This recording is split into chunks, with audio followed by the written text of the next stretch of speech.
Hey, welcome back to the Ask Murph Show. And today, the question of the day is, I sold my house for thousands over list price, but I just found out it didn't appraise. That is like a kick in the gut because you were so excited that you just got 5, 10, 15, 20, maybe even more $1,000 over your initial list price. But now an appraiser has come in and said, it's not worth that. Maybe it's not worth it by $5,000 or $10,000 or $15,000. So basically you're looking at going, did I just lose $10,000 or $15,000? That hurts. Why is that the case? Well, because right now, July 2018, the market is smoking hot. It's definitely a seller's market, and buyers are buying emotionally. What does that mean? That means they're writing offers to get the house, no matter what it is, because they're sick of it. They're sick and tired of being in multiple offer situations 1, 2, 5, 10 times and losing out. So buyers are writing offers emotionally, which is great for you, the seller.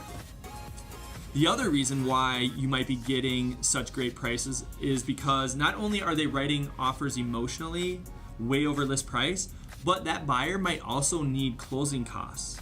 And so if they need closing costs, maybe they're writing an offer for $15,000 over list, and then they need another $10,000 in closing costs. So that's $25,000 over list price from your original list price. So now you have to be able to justify that to an appraiser that my list price was A, but now I'm $25,000 over that. Here's how I can support that. It gets tricky. What is the problem if you can't justify that price? Deal could be dead. Yep, you lose the deal, buyer walks away because they can't get financing if the house doesn't appraise. So what do you gotta do when your house doesn't appraise? Well, number one is, the best thing to do is try to make contact with that appraiser and have a really educated conversation about market dynamics. Because if you and the appraiser can get on the same page, you the listing agent, not the buyer's agent, or the lender, then at the end of the day, you might be able to show the underwriter that this market is definitely dynamic. We're in a very strong seller's market. This is a trend.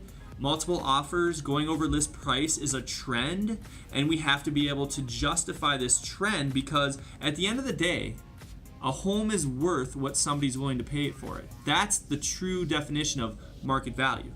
But between the appraiser and the listing agent, you have to be able to justify that to the underwriter. The other key is that you have to understand the buyer's financing capability. So what do I mean by that? Well, does the buyer have some extra cash where they can cover their closing costs? Does the buyer have some extra cash where they can cover the difference between what the appraisers value the property at and what the purchase price is? Those are different things that you can do to see if you can make up the difference and actually get the deal done. But then, if none of that works, you have to be able to pull a rabbit out of your hat. And that's the tricky part. So only a really savvy real estate agent or someone that's done a lot of transactions can be able to pull that rabbit out of their hat, because at that point, if you haven't solved the problem, there's a lot of other things going on, and it could get a little bit tricky. And odds are you probably will lose that deal if you don't have the right person helping you out.